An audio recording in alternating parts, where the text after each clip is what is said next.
I died on Christmas Eve and, honestly, it was the first time in years I actually got some rest. The handmade ravioli I'd spent all afternoon rolling out was still sitting in the pot, the water long since boiled away. The Christmas card for my son, stuffed with cash, was still clutched in my stiffening hand. People say death is like a candle blowing out, darkness, then nothing. But my soul didn't dissolve. Instead, I was forced to float there, a silent spectator in my own living room, watching Cole walk through the front door. He'd just come from his assistant's bed, carrying the scent of her perfume and the guilt of 1,000 betrayals right into our home. Cole walked in, trailing our son, Leo, and her, Tessa. When he saw me lying on the sofa, eyes closed, he didn't scream. He didn't panic. He just sighed, that heavy, weary sound he always made when I became an inconvenience, and dropped a shopping bag onto the coffee table. A limited edition handbag. My sorry I'm cheating on you Christmas gift. Asleep again? If you're feeling sick, Mara, you shouldn't have tired yourself out cooking. Tessa, standing behind him, immediately welled up, her eyes rimmed with practiced red. Cole, don't be mad at her. Mara sent me a text earlier. She said she didn't want to see my face, told me to get out. Maybe I should just go.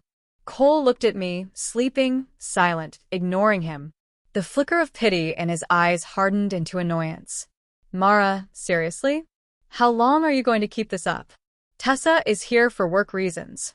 Can't you be the bigger person for once? I lay there, dead and cold on the sofa, listening to my husband lecture my corpse for an entire night on behalf of another woman. It wasn't until the second day after Christmas that the lie was finally, violently torn apart. My body was curled into the corner of the sectional, my hand still gripping the red envelope I never got to give to Leo. I watched the three of them, Cole, Tessa, and Leo, standing in the foyer like a picture-perfect family that I no longer belonged to. Cole smelled the burning first. Acrid smoke was drifting from the kitchen. Frowning, he strode over and killed the burner. The pot of water I had set to boil for the pasta was bone dry, the bottom scorched black. She's getting worse, he muttered, shaking his head. Irresponsible. But when he turned back, his gaze landed on me. For a second, the irritation softened into a complicated, reluctant concern. He walked toward me, his footsteps soft on the hardwood. He reached out, intending to shake me awake. But then he saw the dark, heavy circles under my eyes, the exhaustion etched into my pale skin. His hand hovered in midair, then dropped. Instead, he picked up the cashmere throw draped over the armrest and gently tucked it around me. Forget it. Let her sleep. Her health, it's really falling apart. That sentence. Even dead, it made my cold heart phantom twitch with pain. Leo dropped his backpack and ran over, nudging my shoulder. Mommy? I'm home. I couldn't answer him. Tessa didn't miss a beat. While Cole was on the balcony taking a call, she rushed over and pulled Leo away. Leo, sweetie, Mommy's very tired. Let her rest. Why don't you go put your bag in your room? She ushered my son away. Now it was just the two of us in the living room. Me and the woman who wanted my life. I watched the mask slip. Her eyes went cold and sharp. She snatched my phone from where it had slipped between the cushions. She unlocked it effortlessly. She knew my passcode was Cole's birthday. Her thumbs flew across the screen, typing something, sending it to herself, then deleting the evidence. She set up a scheduled message. She wasn't done. She walked over to the sideboard, grabbed a crystal tumbler, and looked at my body with pure venom. Crash. She smashed the glass on the floor. Ah.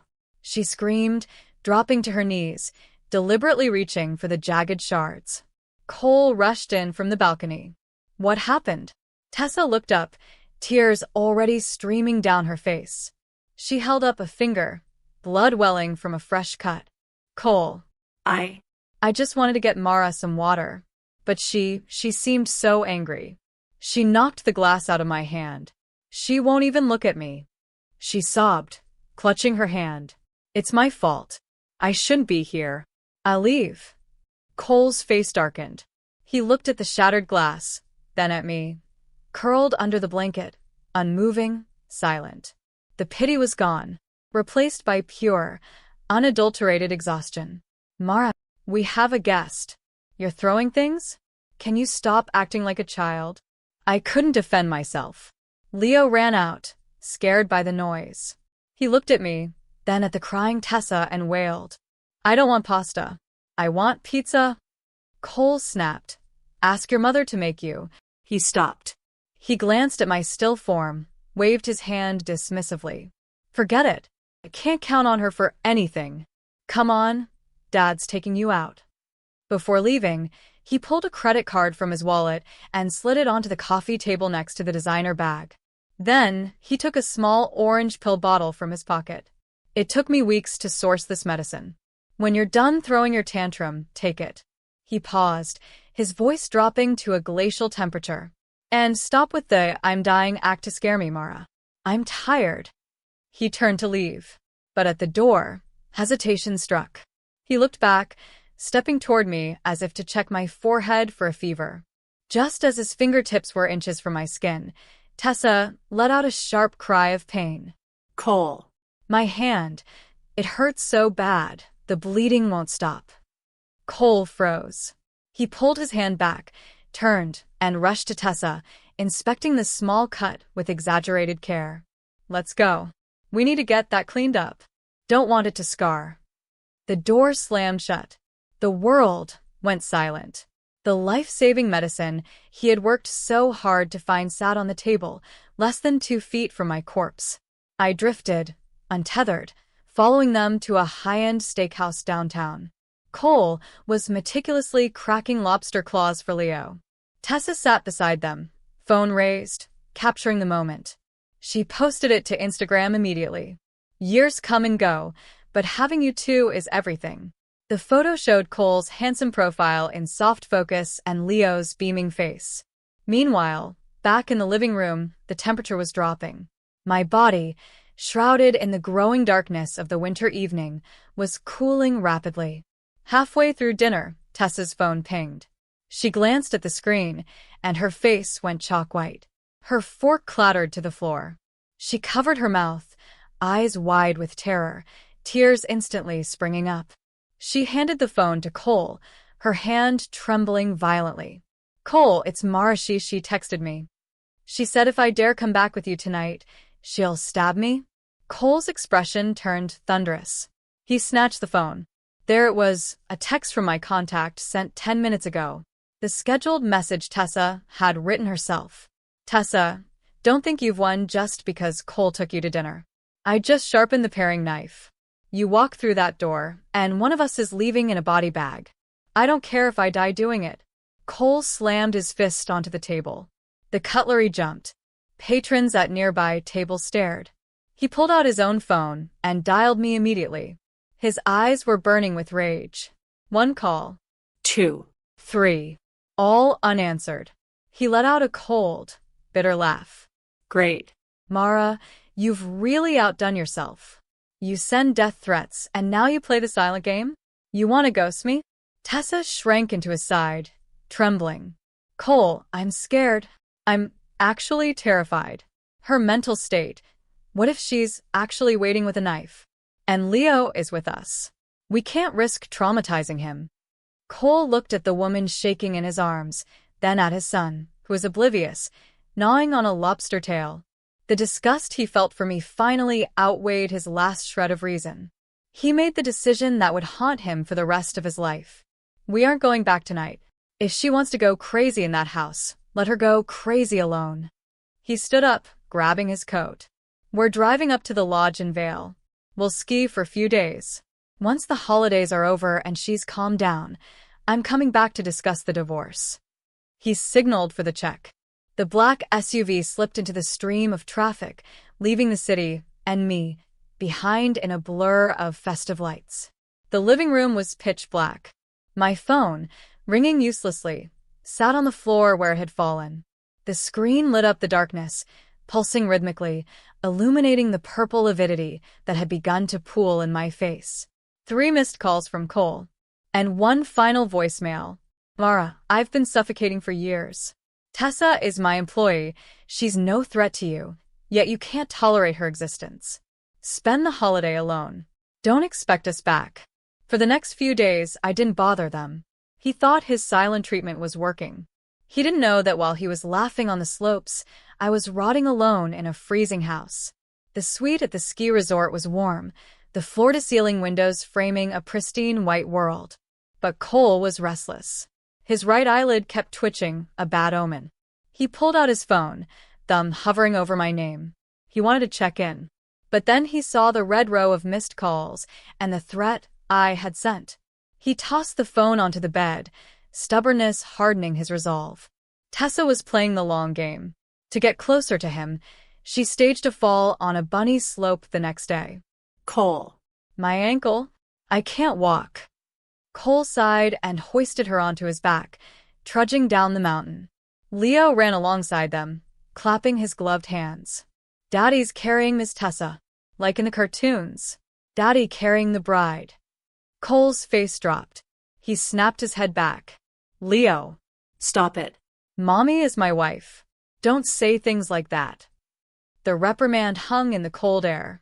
Even Cole seemed surprised by his own defense of me. Perched on his back, Tessa's eyes flashed with malice, quickly masked by a wince of pain. That night, Tessa screamed. She ran to Cole, phone in hand, face devoid of color. Cole. Look what Mara sent me. Cole took the phone. The screen displayed a grotesque, close-up photo of a dead rat, bloody and mangled. Underneath, a caption. You will all die. This time, the sender was an unknown number, Tessa's burner account. Cole stared at the revolting image, then looked at his lock screen, a photo of me from years ago, smiling softly. How did she become this? He whispered, his voice heavy with fatigue. Where did the gentle, kind Mara go? That night, Cole drank alone on the sofa until he passed out. Tessa sat by him, whispering poison disguised as comfort. Alcohol eroded his defenses. When we get back, he slurred, I'm sending her to a facility. I can't let her stay like this. She's going to ruin Leo. He fell asleep thinking he was making the responsible choice. The next morning, the property manager called. Mr. Miller? We have a complaint from the tenant below you. There's a leak dripping through their ceiling. We've been knocking on your door for 20 minutes. No one is answering. It was me. My body fluids were liquefying, seeping through the sofa, soaking the floorboards, and dripping into the apartment below. Cole, hungover and irritated, snapped. My wife is home sleeping. She's not well, and she hates being disturbed. Do not bother her. Just shut off the main water valve for the unit. I'll deal with it when I get back. He hung up, but the anger simmered.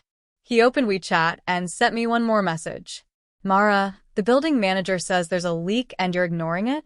What is wrong with you? Clean the place up before we get home. The message sent.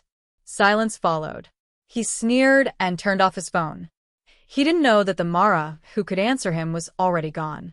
On the afternoon of the second day of the new year, Cole finally drove them home. Tessa sat in the passenger seat, managing expectations. Cole, she's going to be furious. She might have trashed the house. She squeezed his hand. Please, just don't engage. If she's unstable, don't trigger her. Cole drove in silence, his jaw set tight. They parked in the garage and took the elevator up. When the doors slid open, they froze. The hallway was crowded. Police officers in uniform. Property management staff, looking pale. Neighbors whispering, craning their necks. And most jarringly, two coroners in white protective suits, masks on, walking out of our front door. The air was thick with a sickly sweet, metallic stench. Tessa gasped, hiding behind Cole. Oh my God. Cole, did she kill herself to manipulate you? Her voice trembled with feigned horror and hidden glee. She's terrifying. To do something like this. Cole's stomach dropped. He shoved through the crowd. Mara, what the hell have you done now? A young officer stepped in front of him, hand raised. Sir, stay back. Do you live here? What is your relationship to the deceased? Cole shoved the officer aside, his eyes locked on the open door. I live here. Who are you? Why are you in my house? His brain short-circuited. Deceased? Who died? My wife is inside sleeping. She has a temper. Don't scare her. It wasn't possible. He remembered tucking the blanket around me on Christmas Eve. He remembered the threatening texts from last night. People don't just die. Tessa scrambled to keep up, turning to the police. Exactly, officer. There must be a mistake. Mara is fine. She's just dramatic. She pulled out her phone. Look. She sent me a death threat on Christmas Eve at 10 p.m. And this. She sent a dead rat picture yesterday morning. How could she be dead? The neighbors fell silent. An older medical examiner stepped out of the apartment. He pulled down his mask, looking from Cole to the babbling Tessa with cold, clinical eyes. You say she sent you a photo in the middle of the night last night? He thumbed over his shoulder, where two staff members were maneuvering a gurney covered in a white sheet out the door. Based on the lividity, the rigor mortis, and the state of decomposition, the deceased, Mara Miller, died of sudden cardiac arrest. Time of death is estimated at over 40 hours ago. The examiner stepped closer, staring hard at Tessa, which means she died around 8 p.m. on Christmas Eve. So, I have to ask, how does a woman who has been dead for 2 days send you a text message? Is she haunting you? Cole stood frozen, his mind a sudden, terrifying blank. No, that's impossible, he whispered, his eyes losing focus. Christmas Eve, 8 p.m.? No. I came home after that. She was on the couch, Sleeping. I put a blanket on her. The old medical examiner didn't blink. His face held no sympathy, only a weary contempt for the living. She wasn't sleeping. She was dead. Young man, when you put that blanket on your wife, didn't you notice she was cold? Cold. Cole's body gave a violent jerk. The memory crashed into him. Christmas Eve. The dim light. His fingertips brushed the back of my hand as he adjusted the wool throw. It had been cold. Ice cold. And stiff. He had assumed it was the drafty house. He had assumed I was tense with anger, holding my body rigid to ignore him. He had never once considered that I wasn't ignoring him. I was gone. No. You're wrong, Tessa shrieked, doubling down on her lie. Your timeline is wrong. It has to be. She cursed at me. I have the texts. Officer, check the phones. We certainly will. A tech officer walked over, holding 2 evidence bags. One contained Tessa's phone. The other held mine, battery dead, screen dark. The deceased's phone died days ago. The last log showed it shut down around 7:50 p.m. on Christmas Eve due to low battery. We just plugged it in. The officer held the bag up to Tessa's face. More importantly, we checked the device logs during the times you claim to have received those threats. The messages were sent from this phone. However, the officer's gaze sharpened into a blade. Our tech team lifted a very clear fingerprint from the screen, one that doesn't belong to the victim. He locked eyes with Tessa. It matches yours. Boom. Cole whipped his head around, staring at Tessa. The confusion in his eyes curdled into horror. You? His voice was a dry rasp. You used Mara's phone? You sent those threats to yourself if she was dead. She was already dead.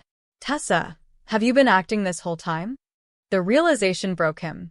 He lunged past the police, ripping the white sheet off the gurney. Beneath it was my face, mottled gray, stained with dark purple patches.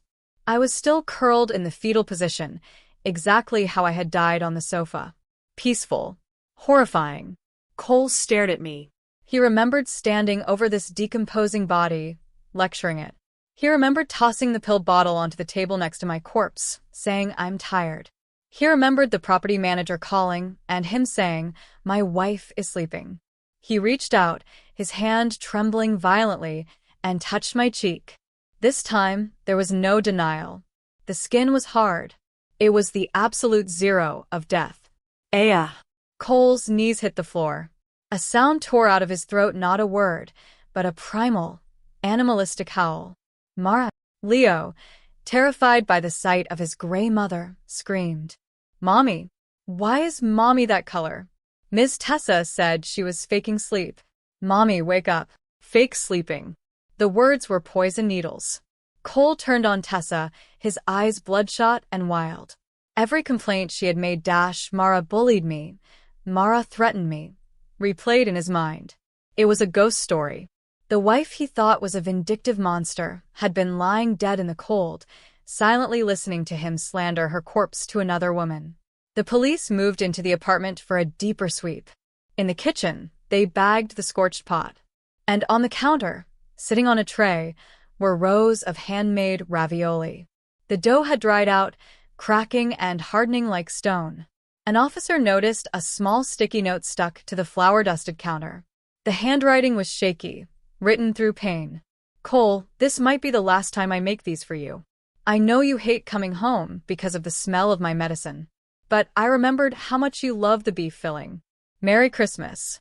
Cole, propped up against the wall, read the note. The air left his lungs. He remembered. Christmas Eve. The smell of burning. His immediate annoyance. He hadn't eaten a single bite. Instead, he had taken his mistress and son out for a feast, leaving me there. That was the last thing I ever did. My final act of love was a dinner he called irresponsible. Ah. Cole scrambled to the counter like a madman. He grabbed the rock-hard, raw ravioli and shoved them into his mouth. The dried dough crunched, and the raw meat filling tasted foul. He didn't care. He chewed frantically, tears streaming into his mouth. I'm eating it. I'm eating it. He choked, sobbing through the food. Don't be mad. I'm eating. Please wake up. He was trying to swallow the guilt, but it was too late. The police handcuffed Tessa.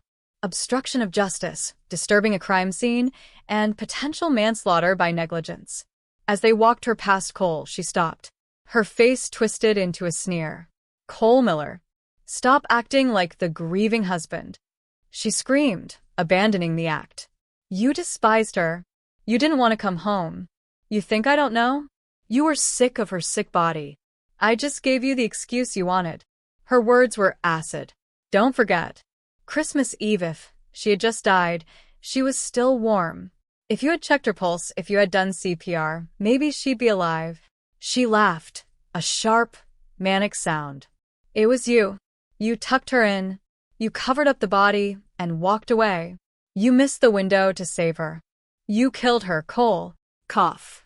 Cole bent over and vomited blood onto the floor, right next to the tray of dried pasta. She was right. He had mistaken death for sleep. He had mistaken a cry for help for a tantrum.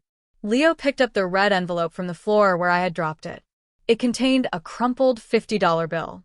He looked at his father, tears in his eyes. Daddy, did MOMY die because I wouldn't take her card? Because I ignored her? Children always blame themselves. Cole couldn't take it. He lunged back to the gurney, wrapping his arms around my body, refusing to let go. The cold, stiff form he had found so burdensome was now the only thing he wanted to hold. He wept like a child in the dark, until the police forcibly pulled him apart. My wake was held in the living room where I died. A black and white photo of me sat on a stand. I looked happy in it. Cole knelt on the floor, dressed in black, a shadow of himself. He hadn't slept in days. He stayed there unmoving, like a statue carved from grief. He hallucinated constantly. He heard me in the kitchen. He heard my cough. He unlocked my phone and found my notes app. It was a diary of my slow decay and his betrayal. Heart hurts again today. Cole hates the coughing, so I try to hold it in. Tessa came over again. She's wearing the dress I bought, but never felt pretty enough to wear. It's okay. As long as he's happy. The doctor says the transplant complications are terminal. The kidney I gave him is fine, but my body is shutting down. I wonder how long I have.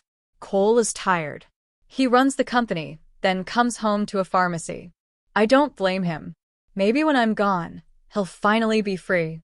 Every word branded him. He remembered when we were young and broke. He promised to take care of me. Then his kidneys failed. I gave him mine. I saved him. And in return, as he got stronger and wealthier, I became a burden. A sick wife who smelled like hospitals. He had told himself, I'm just stressed, I still love her. Reading my diary, he knew the truth. He hadn't loved me. He had tolerated me. And my death wasn't a tragedy to him until he realized he couldn't fix it. The company's stock tanked. The scandal was everywhere. Cole didn't care. Then she walked in. Tessa. Her lawyers were expensive, and she was out on bail. She walked into my wake wearing white, makeup flawless. Cole. My condolences. Look, this is bad for the stock. Give me a settlement, enough to set me up in Europe, and I'll disappear. We can bury the details. She was actually trying to blackmail him. Cole looked up slowly. The life was gone from his eyes. He looked at Tessa and smiled. It was a terrifying expression. Okay, He said softly. let's settle everything. I watched him and knew. He wasn't going to pay her. He was going to destroy her. That night, Cole dreamed of me. I was sleeping on the couch. He shook me. Mar, wake up. The ravioli is ready. But I never woke up. He was still in the dream, but I woke up crying. Cole agreed to meet Tessa at the ski resort in Vale to make the payment. He told her it was fitting to end it where they had gone that weekend. Tessa, blinded by greed and arrogance, agreed. They got onto a private gondola, lifting off toward the snowy peak. As the car swung hundreds of feet above the jagged rocks and ice, it shuddered to a halt. What's happening? Tessa asked, looking around. Cole didn't answer. He held up his phone and pressed play. Tessa's voice filled the small glass cabin. You walk through that door and one of us is leaving in a body bag. Then, Cole's voice, cold and calm. Mara was dead. You slandered a dead woman. Tessa, aren't you afraid of karma? Tessa paled. Cole, what are you doing? Move the car. Cole looked at her with dead eyes. I'm going to ask you one more time. Christmas Eve. When you walked in, did you push her? You knew she felt wrong, didn't you? You knew she wasn't just sleeping. But you didn't say anything. You broke a glass. You cut your hand. You distracted me, so I wouldn't touch her. Trapped in the sky, Tessa broke. Yes. Yes. So what? She screamed, her face twisting. I pushed her and she was as hard as a rock. I knew. Okay? I knew. I didn't want you to save her. She was dragging you down. She was a dead weight. I did you a favor, Cole. A favor. Cole stood up. He unlatched the gondola door. The wind held in, freezing and violent. Tessa screamed, clutching the bench. What are you doing? You can't kill me. Go down there, Cole said, gesturing to the abyss. Go tell Mara how you helped me. He grabbed her, pushing her toward the edge. But then, Leo's face flashed in his mind. Did Mommy die because of me? If Cole went to prison for murder, Leo would have no one. His grip loosened. He stepped back and slammed the door shut. Tessa collapsed, gasping, thinking she had won. She was wrong. Cole hit send on his phone. He had live-streamed the entire confession, the admission that she knew I was dead and actively prevented aid. He sent it to the police, the DA, and the press. This wasn't just an obstruction anymore. It was depraved indifference. When the gondola reached the station, the police were waiting. Tessa was dragged away, screaming, cursing Cole. Cole didn't watch. He walked out into the snow, fell to his knees facing the direction of her home, and bowed his head until it touched the ice. Mara. I'm sorry. The kidney I gave him began to fail. Rejection. The doctor said it was psychosomatic. His grief and guilt were destroying his immune system. We need to put you on the list for a new transplant immediately, the doctor said. Cole shook his head. No. This is Mara's kidney. If it wants to leave with her, let it go. I'm not replacing it. He liquidated his assets, set up an unbreakable trust for Leo, and fired everyone. He moved back into the old house with Leo. Leo grew up fast. He stopped asking for Tessa. He learned to microwave meals and do laundry. He slept with our family photo under his pillow. Time moved fast. Christmas Eve arrived again. The house was quiet. Cole was in the kitchen, clumsily making ravioli. Beef filling. He was frail, pausing to breathe every few minutes. He kept talking to the empty room. Mara, almost done. Just resting your eyes.